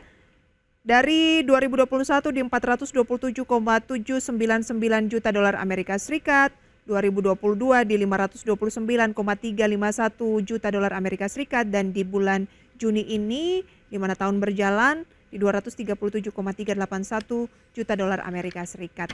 Oke, Pak Heri, kalau melihat pertumbuhan ekonomi ya yang tadi ya Pak Heri bilang range-nya jauh sekali, dari asumsi makro itu tuh 5,1 sampai 5,7. Ya, ini adalah range terlebar. Ya, lumayan paling lebar lah di antara mungkin asumsi tahun sebelumnya. Asumsi makro tahun sebelumnya. Apa sih yang sebenarnya menurut Pak Heri yang mungkin masih menjadi concern dari pemerintah, yang dalam hal ini meskipun tidak secara gamblang disampaikan, tapi terlihat bahwa range yang lebar ini adanya ketidakpastian di sana, keraguan-raguan di sana, dan optimisme yang tidak terlalu optimis oleh pemerintah. Ya memang terlihat ya bahwa dengan range yang cukup jauh ya, Ya, artinya kan di sini masih penuh dengan ketidakpastian seperti itu. Ketidakpastian dari mana lagi? Salah satunya adalah dari eksternal, dari global ya. Dinamika geopolitik masih sulit untuk diprediksi, kemudian juga kebijakan-kebijakan yang diambil negara-negara ekonomi besar ini juga masih sulit diprediksi.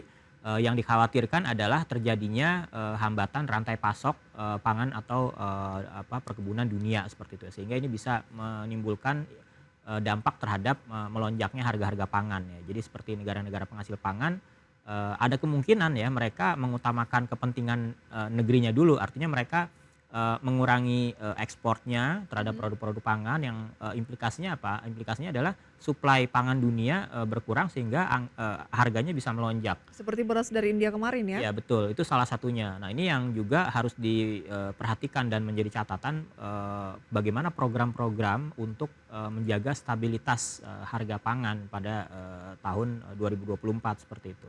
Apalagi kan tahun depan ini kan tahun politik ya, isu-isu terhadap katakanlah pangan ini bisa jadi cukup liar. Nah ini harus dijaga betul oleh pemerintah bagaimana memastikan stabilitas harga pangan ini masih dalam range yang yang wajar dan mudah diakses oleh masyarakat seperti itu. Oke, Pak Heri, kalau ditimbang antara sentimen eksternal dan juga domestik, mana nih yang paling tidak pasti saat ini? Ya, kalau kondisi saat ini kan memang di dalam negeri juga masih belum pasti ya, utamanya terhadap pasangan calon. Ini yang masih bisa terus bergulir sampai nanti waktu pendaftaran calon presiden dan wakil presiden, sehingga prediksi-prediksi kemudian juga perkiraan-perkiraan ini masih bisa dikatakan cukup liar seperti itu. Kemudian juga dari global, nah ini yang juga sulit diprediksi ya. Saya melihat bahwa pemerintah masih memandang ekonomi tahun 2024 ini penuh dengan ketidakpastian ya. Terlihat dari indikator-indikator asumsi makronya yang range-nya cukup jauh. Nah ini yang menurut saya pemerintah harus memberikan sedikit kepastian yang lebih tinggi ya. Gimana caranya kira-kira Pak Heri? Ya, apa sih yang diharapkan? Ya, ditunjukkan tentunya dengan program-program yang memang terlihat suatu gebrakan gitu ya di tahun 2024, bagaimana target-target yang selama ini mungkin belum tercapai, kemudian bagaimana program akselerasinya, bagaimana percepatannya, katakanlah realisasi investasi untuk sektor-sektor tertentu yang menjadi prioritas, kemudian juga target produksi, target bagaimana menjaga stabilitas harga pangan. Nah ini perlu ada program-program yang menurut saya menjadi prioritas dan jangka pendek khususnya di tahun 2024 seperti itu. Ya, dan akan menunjukkan komitmen juga ya dari pemerintah kalau memang sudah mencanangkan target sekian, otomatis harapannya adalah sebisa mungkin digeber untuk bisa dicapai. Ya. Nah kalau lebar gini kan juga para pelaku usaha, investor maupun juga ya masyarakat juga bingung gitu ya, kira-kira akan dekat lebih kemana karena range-nya sangat lebar. Betul. Inflasi juga kan 1,5% sampai 3,5%. Ya, ini artinya juga pemerintah masih memandang bahwa pergerakan harga di tahun depan ini masih diselimuti ketidakpastian. Kalau misalnya ketika COVID ya, 2020 inflasi kita cukup rendah, kemudian saat ini juga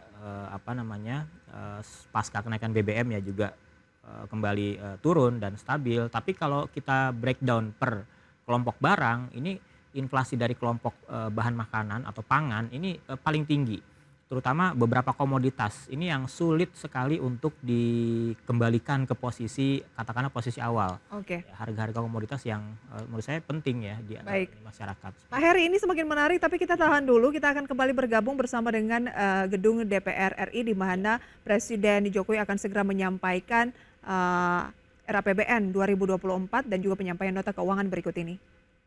Pimpinan dan anggota Dewan Perwakilan Daerah Republik Indonesia, yang saya hormati pimpinan dan anggota lembaga-lembaga negara, yang saya hormati para Menteri Kabinet Indonesia Maju, Jaksa Agung, Panglima TNI, Kapolri dan Kepala Lembaga Pemerintahan,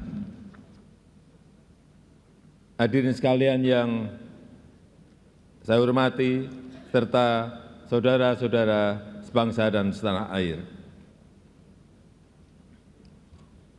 Dalam 3 tahun terakhir, dunia dihadapkan pada guncangan pandemi COVID-19 yang menelan korban 6,9 juta manusia. Alhamdulillah, negara kita Indonesia telah berhasil mengatasi tantangan besar tersebut akibat pandemi dengan hasil yang sangat baik. Bahkan Indonesia menjadi salah satu negara yang berhasil menangani krisis kesehatan dan memulihkan ekonomi dengan cepat dan baik. Dan pertumbuhan ekonomi selama 7 kuartal terakhir sejak akhir 2021 secara konsisten berada di atas 5%. Tingkat pengangguran berhasil diturunkan dari 6,26% pada Februari 2021 menjadi 5,45% pada Februari 2023. Sementara tingkat kemiskinan juga terus menurun menjadi 9,36% pada Maret 2023. Begitu juga dengan kemiskinan ekstrim yang turun dari 2,04% pada Maret 2022 menjadi 1,12% pada Maret 2023. Pemulihan ekonomi yang cepat dan kuat telah membawa Indonesia naik kelas, masuk kembali ke dalam kelompok negara berpendapatan menengah atas di tahun 2022. Pemulihan ekonomi Indonesia terus berlanjut. Semester 1 2023 ekonomi nasional tumbuh 5,1%.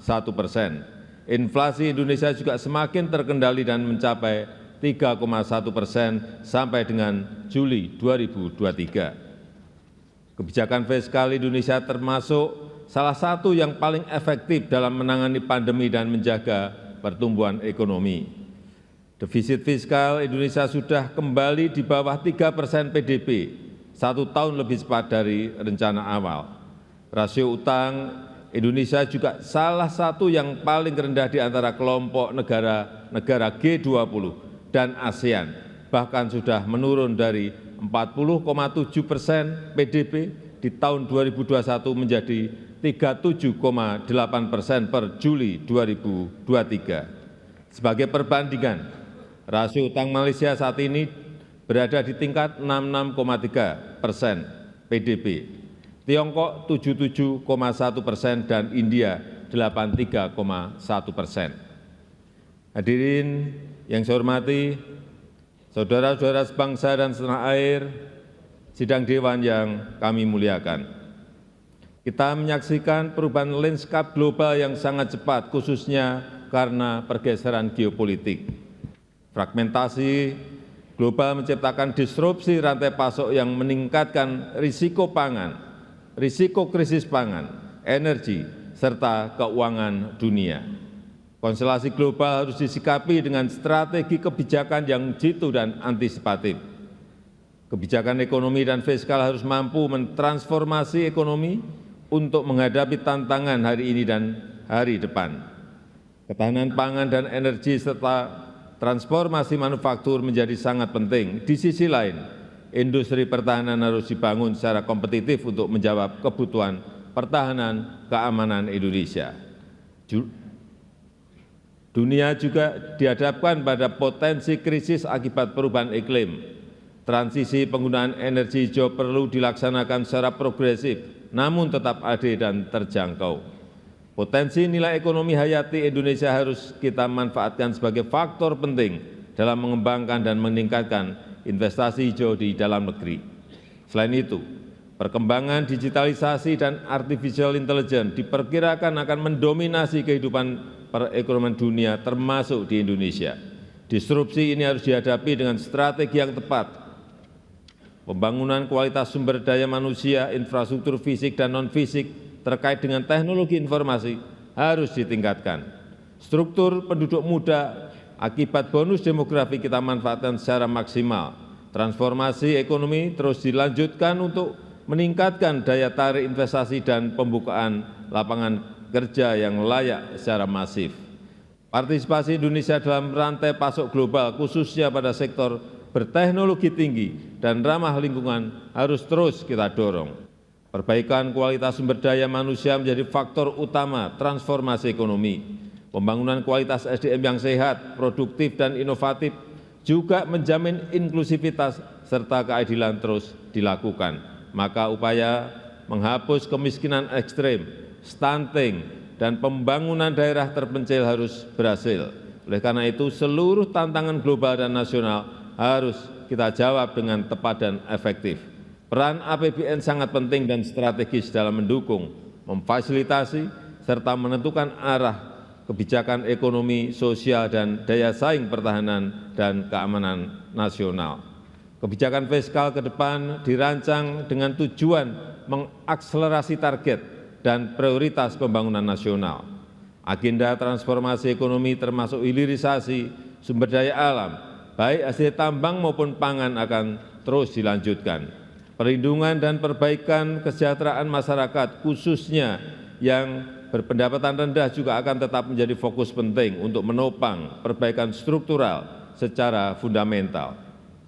Hadirin yang saya muliakan serta Bapak Ibu saudara-saudara sebangsa setanah air, mempertimbangkan potensi perekonomian yang kita miliki serta dengan tetap memperhitungkan risiko-risiko yang akan datang, maka asumsi dasar ekonomi makro sebagai landasan penyusunan RAPBN 2024 adalah sebagai berikut. Pertumbuhan ekonomi 2024 diperkirakan sebesar 5,2%. Stabilitas ekonomi makro akan terus dijaga, situasi kondusif dan damai pada pemilu dan pilkada serentak 2024 harus kita wujudkan. Implementasi beberapa undang-undang baru juga akan memberikan manfaat positif pada penguatan struktural.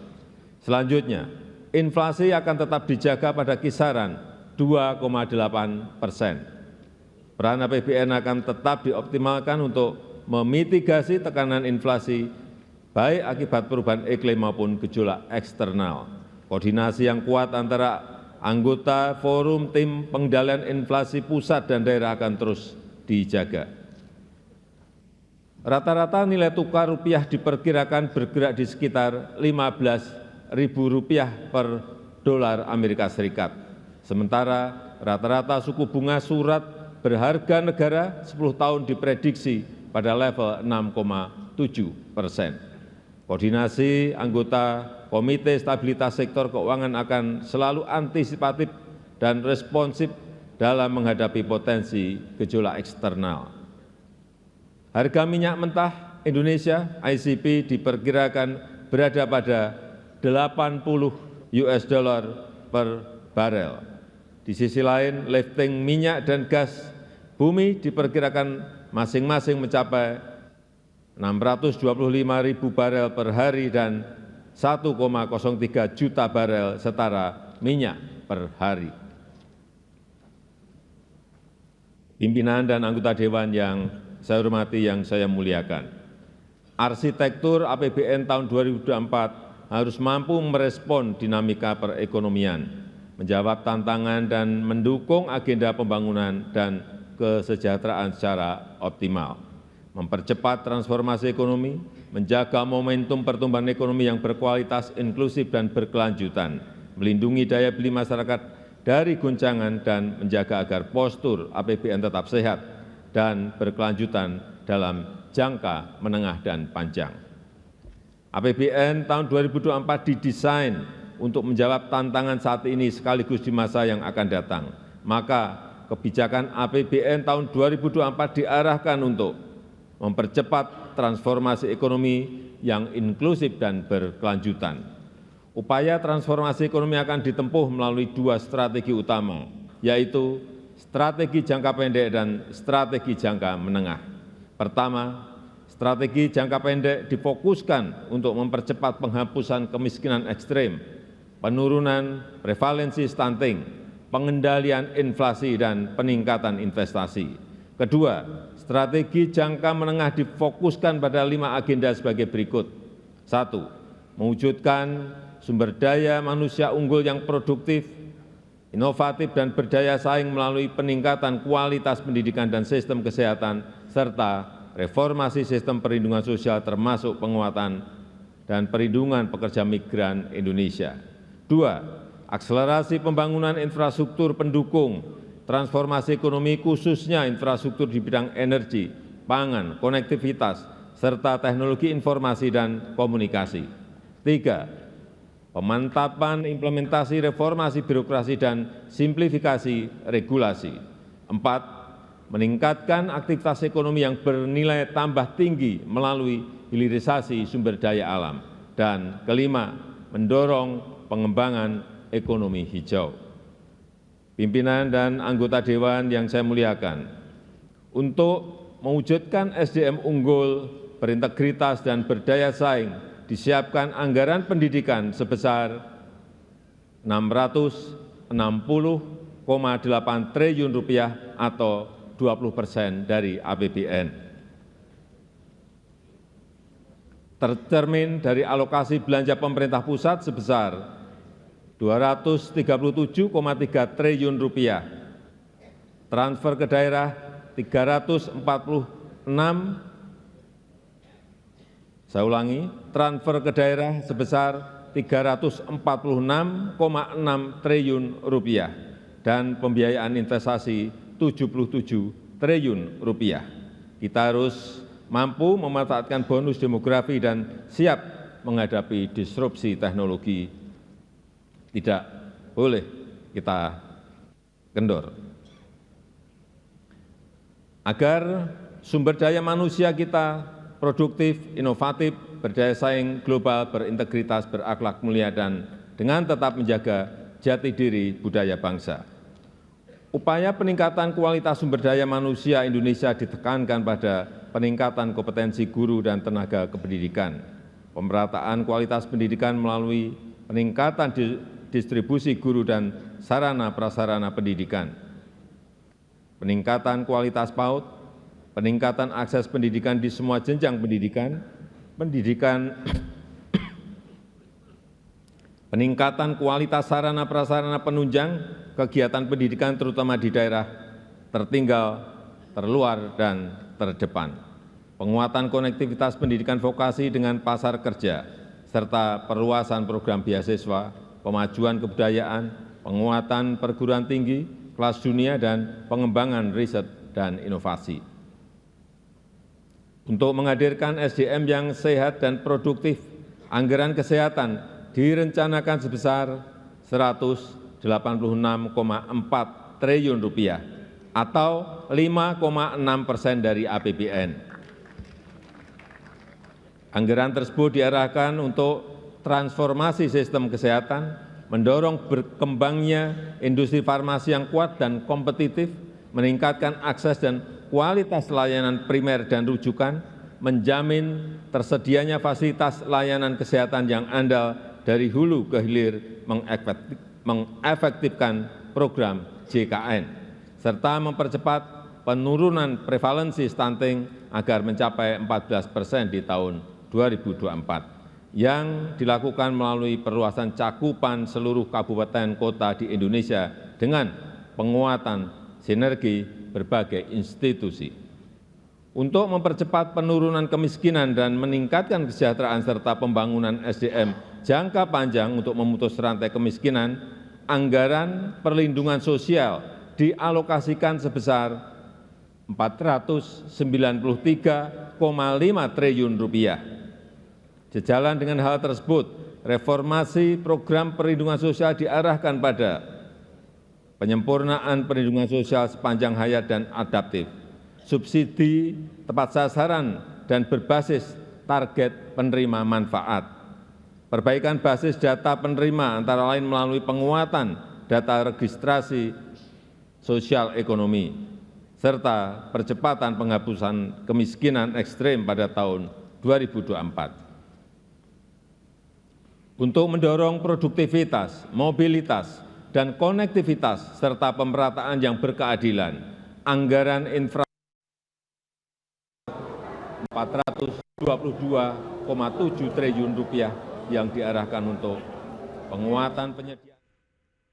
Ya, masih kita terus saksikan begitu ya, kelanjutan dari penyampaian RAPBN 2022 di mana kita sudah mendapatkan beberapa penyampaian dari Presiden Joko Widodo terkait dengan pertumbuhan ekonomi tadi.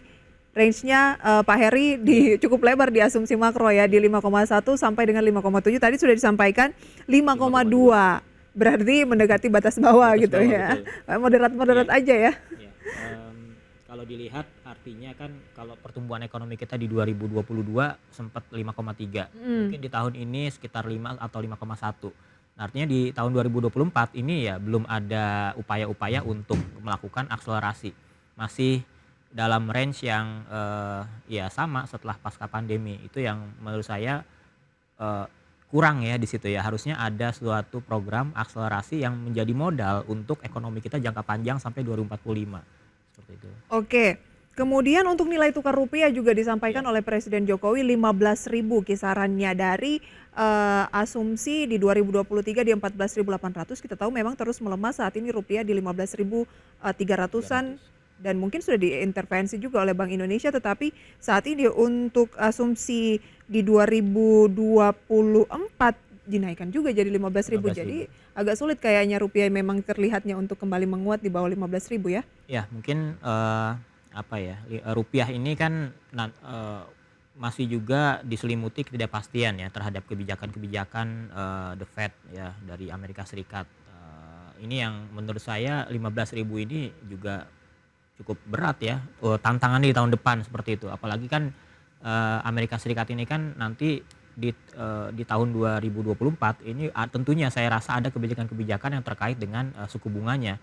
Inflasinya di sana kan cukup tinggi ya kalau nggak salah di periode sekarang. Ini yang tentunya akan membuat semakin tidak pasti ya pergerakan rupiah di tahun depan seperti itu. Belum lagi nanti ada gejolak-gejolak geopolitik kalau itu terjadi seperti itu. Artinya ini 15.000 cukup berat kalau menurut saya ya. Justru 15.000 ini cukup berat, ada kemungkinan di atas itu. Di atas itu karena sampai sekarang kan sudah 15.300 ya. gitu ya. Untuk kembali ke di bawah 15.000 kecuali kalau ada intervensi dan ada ya tadi ada kebijakan atau ada sesuatu lah di luar sana kejutan dari The Fed tidak jadi naik atau ada ya itu tadi ada fenomena geopolitik ya yang sulit diprediksi, mungkin kita bisa ya di 15.000 seperti itu. Tapi kalau melihat kondisi sekarang ya rasanya cukup berat ya kembali ke bawah 15.000 apalagi seperti itu. Oke, dan pemerintah kayaknya sudah memberikan warning akan hal itu sehingga ya disebutkan bahwa asumsinya ya 15.000 saat ini ya, dari di 2023 itu di 14.800, sekarang juga sudah terlampaui, jadi ya di 2024 15.000 itu pun menurut Pak Heri juga sulit dipertahankan, kemungkinan bisa diatasi. Targetnya berapa kira-kira Pak? Ya kalau melihat realisasi dolar di tahun ini kan juga sudah di atas 14.800 ya di asumsi tahun ini sebenarnya. Artinya ini bisa sekitar mungkin 15.200 sampai 500 mungkin ya kalau kita melihat kondisi saat ini ya, kecuali nanti kalau ada kejutan-kejutan gitu ya di luar sana atau intervensi yang cukup besar, ini mungkin bisa mengembalikan rupiah di di range yang ditargetkan seperti itu.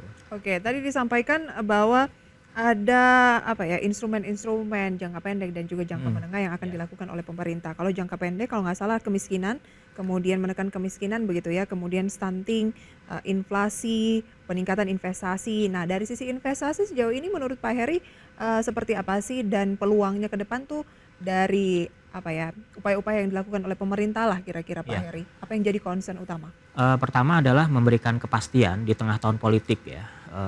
Di tahun politik ini kan biasanya investor ini ya tadi wait and see seperti itu. Mereka menunggu terpilihnya presiden yang akan datang dan kebijakannya apa seperti itu. Baru mereka atau investor ini melakukan realisasinya, melakukan tindakannya seperti itu. Nah, menurut saya pemerintah harus lebih meyakinkan dunia usaha bahwa program-program yang nantinya ke depan akan disusun ini masih dalam range perencanaan jangka panjang. Artinya mereka tidak perlu khawatir adanya perubahan yang cukup signifikan ya, karena juga infrastrukturnya kan sudah dibangun ya sejak katakanlah 10 tahun terakhir ini menjadi suatu modal menurut saya. Di satu sisi modal, tapi di sisi lain juga bagaimana pengelolaannya, pemanfaatannya yang harus optimal agar menghasilkan multiplier ekonomi yang besar. Seperti itu. Oke, coba kita lihat ya, akankah itu tersampaikan lagi nih dalam penyampaian lanjutan dari Presiden Joko Widodo dari Gedung DPR RI. Kita akan kembali bergabung pemirsa, berikut informasinya. Rangka meningkatkan rasio perpajakan. Yang keempat, pemberian berbagai insentif perpajakan yang tepat dan terukur diharapkan mampu mendorong percepatan pemulihan dan peningkatan daya saing investasi nasional serta memacu transformasi ekonomi. Untuk peningkatan PNBP, terus dilakukan melalui perbaikan proses perencanaan, pelaporan dengan menggunakan teknologi informasi yang terintegrasi, penguatan tata kelola dan pengawasan, optimalisasi pengelolaan aset dan sumber daya alam, serta mendorong inovasi layanan dengan tetap menjaga kualitas dan keterjangkauan layanan. Dengan kebijakan fiskal yang ekspansif, pemerintah menjaga pembiayaan tetap prudent, tetap hati-hati, inovatif dan berkelanjutan melalui pengembangan skema KPBU, termasuk penguatan peran BUMN, BLU, lembaga pengelola investasi, dan badan penugasan khusus. Peningkatan efektivitas pembiayaan investasi, khususnya kepada BUMN dan BLU, yang diarahkan untuk penyelesaian infrastruktur strategis pusat dan daerah, serta sinergi pembiayaan dan belanja. Pembiayaan investasi untuk peningkatan akses pembiayaan bagi masyarakat berpenghasilan rendah, UMKM dan ultra mikro. Pemanfaatan saldo anggaran lebih untuk menjaga stabilitas ekonomi dan antisipasi ketidakpastian, serta peningkatan pengelolaan manajemen kas yang integratif untuk menjaga bantalan fiskal yang andal dan efisien. Hadirin yang saya hormati, sidang dewan, saudara-saudara sebangsa dan setanah air, untuk mendukung transformasi ekonomi dan agenda pembangunan serta melindungi masyarakat dari goncangan, postur APBN 2024 harus tetap sehat. Reformasi fiskal terus dilakukan secara komprehensif, baik optimalisasi pendapatan dan melanjutkan penguatan belanja berkualitas serta pembiayaan inovatif dan dikelola secara hati-hati. Dengan mencermati tantangan dan agenda pembangunan serta upaya reformasi fiskal yang komprehensif, maka postur RAPBN 2024 sebagai berikut. Pendapatan negara direncanakan sebesar 2.781,3 triliun rupiah, yang terdiri dari penerimaan perpajakan 2.307,9 triliun rupiah dan PNBP sebesar 473 triliun rupiah serta hibah sebesar 0,4 triliun rupiah.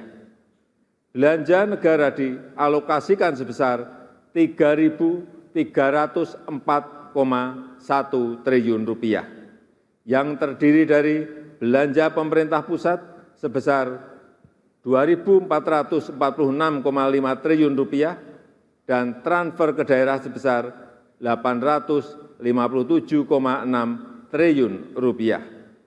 Keseimbangan primer negatif 25,5 triliun rupiah didorong bergerak menuju positif. Defisit anggaran sebesar 2,29% PDB atau sebesar 522,8 triliun rupiah. Dengan pengelolaan fiskal yang kuat, disertai dengan efektivitas dalam mendorong transformasi ekonomi dan perbaikan kesejahteraan rakyat, maka tingkat pengangguran terbuka di tahun 2024 diharapkan dapat ditekan dalam kisaran 5,0% hingga 5,7%. Angka kemiskinan dalam rentang 6,5% hingga 7,5%. Rasio Gini dalam kisaran 0,374 hingga 0,377. Serta indeks pembangunan manusia dalam rentang 73,99 hingga 74,02. Selain itu, nilai tukar petani (NTP) dan nilai tukar nelayan (NTN) juga ditingkatkan untuk mencapai kisaran masing-masing 105 sampai dengan 108 dan 107 sampai dengan 110. Hadirin yang saya muliakan, demikianlah keterangan pemerintah atas rancangan undang-undang tentang anggaran pendapatan dan belanja negara tahun anggaran 2024 beserta nota keuangannya. Besar harapan kami, pembahasan RAPBN tahun 2024 dapat dilakukan secara konstruktif demi mewujudkan Indonesia maju berdasarkan Pancasila dan Undang-Undang Dasar 1945. Semoga Tuhan Yang Maha Esa senantiasa memberikan rahmat dan ridho-Nya bagi kita semua dalam melaksanakan tugas dan amanah seluruh rakyat Indonesia. Dirgahayu Republik Indonesia, Dirgahayu Negeri Pancasila, Merdeka! Terima kasih. Wassalamualaikum warahmatullahi wabarakatuh. Om Santi Santi Santi Om. Namo Buddhaya.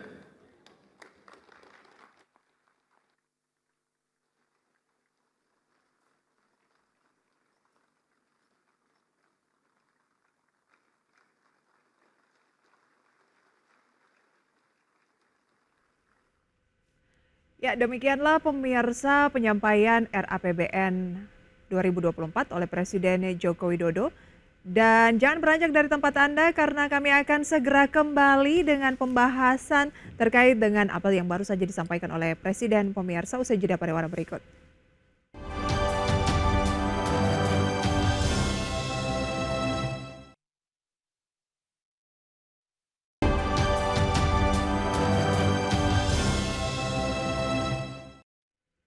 Kita masih berbincang pemirsa bersama dengan Bapak Ahmad Heri Firdaus.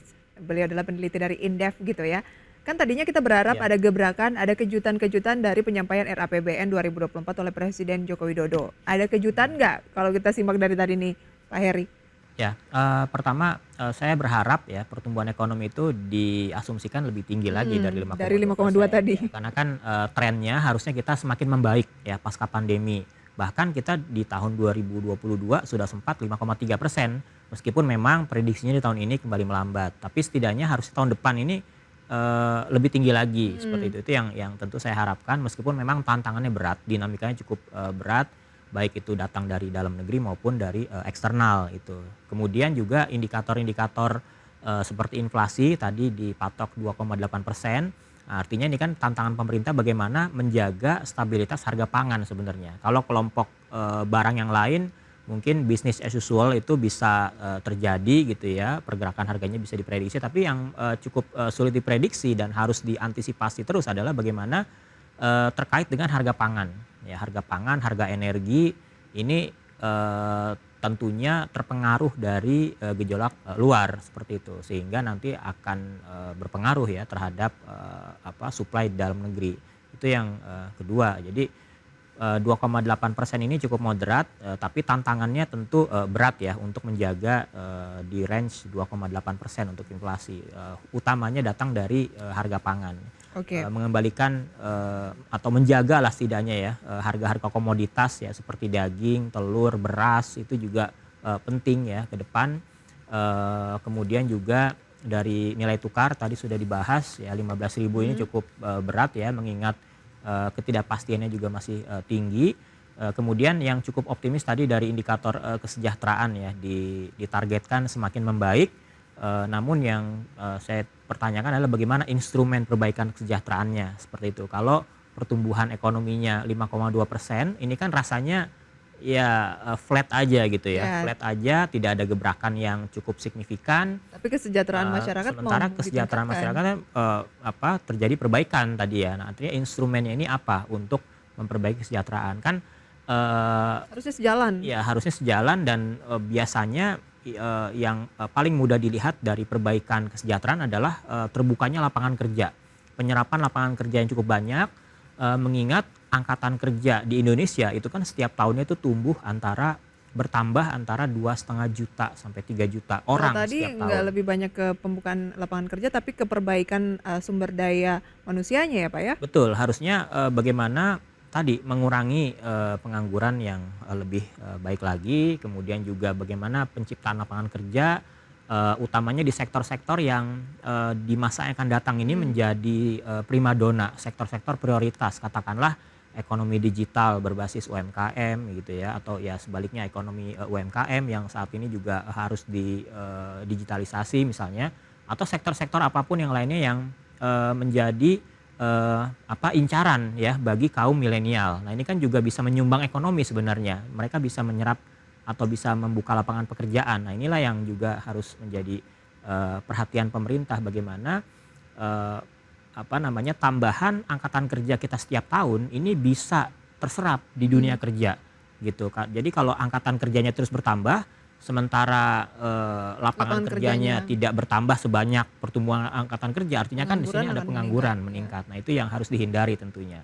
Nah, dengan bertambahnya lapangan kerja, maka income masyarakat secara agregat kan juga membaik dan itu akhirnya bisa memperbaiki kesejahteraan. Jadi kalau mau bicara kesejahteraan, jalur pembukaan lapangan kerja itulah sebenarnya yang diharapkan menjadi fokus dari pemerintah gitu ya, sehingga ya juga akan mendongkrak pertumbuhan ekonomi.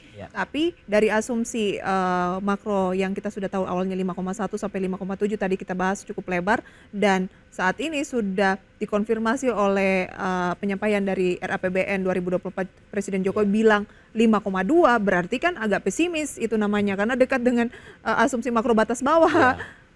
Betul. Faktor eksternal apa sih Pak yang mungkin saat ini cukup menjadi pemberat? Kalau yang kita lihat dari luar kan kayak misalkan perbankan besar Amerika Serikat kan juga mendapatkan downgrade dari Moody's, kemudian Fitch juga berencana ada kemungkinan juga akan melakukan downgrade gitu ya, dan menekan saham-saham banking. Apalagi sih Pak yang mungkin jadi pertimbangan juga nih dari pemerintah bahwa ada kemungkinan pertumbuhan ekonomi memang cenderung ya moderat aja di kisaran 5,5% kecil gitu.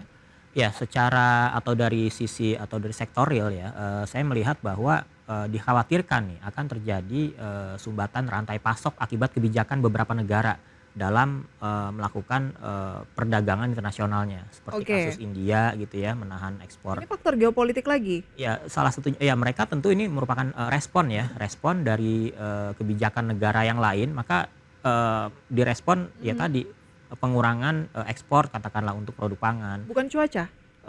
Ya cuaca juga ya, cuaca banyak juga faktor geopolitik, faktor cuaca, kemudian juga resiko gagal panen ya ke cuaca itu gagal panen, kemudian juga faktor-faktor yang menjadi faktor-faktor yang menjadi katakanlah penentu gitu. Nah, saya baru ingat kan saat ini sekarang Indonesia sudah masuk kelompok negara OECD. Nah, harusnya kita bisa semakin berperan nih dalam percaturan ekonomi dunia. Itu yang diharapkan. Kita harus juga menyusun strategi karena kan diharapkan OECD ini bisa menjadi pengungkit negara-negara lain untuk sama-sama memperbaiki ekonominya atau maju bersama seperti Berarti itu. Pak Heri termasuk yang mendukung percepatan dari strategi-strategi kebijakan-kebijakan dari Ya karena kan kita sudah masuk ya ke situ. Nggak mau gitu. Nggak mau ya, kalau misalnya harus ada manfaatnya. ada manfaatnya gitu kan. Memang ada positif negatif. Tapi kalau kita lihat kasus contoh lain ya, kasus-kasus negara lain seperti Korea Selatan dulu pernah masuk pertama kali mereka masuk OECD itu mereka sangat bangga. Ya, kenapa? Karena ya mereka merasa negaranya itu dipandang, ekonominya dipandang. Nah, kita harus tunjukkan bahwa ekonomi kita ini bukan semata-mata hanya naik nominalnya. Tadi seperti disebutkan di pidato, kita sudah kembali lagi ke negara kelas lower middle income. Artinya kita dari yang di bawah 4 ribuan sudah kembali ke sekarang kalau nggak salah 4.300, 4.400 dolar ya per kapita ya untuk GNI-nya. Nah, targetnya ini kan nanti jangka panjang akan terus meningkat ya, karena kita mau jadi negara maju di mana pendapatan per kapita atau GNI per kapitanya ini melihat posisi sekarang thresholdnya World Bank itu kan sekitar mungkin 15.000 ya.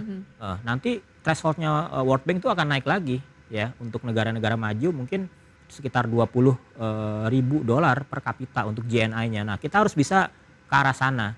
Nah, itu yang tadi saya bilang, untuk mencapai ke arah sana, rata-rata pertumbuhan ekonomi kita sepanjang katakanlah 25 tahun ke depan, ini rata-rata ya, itu harus minimal 6%.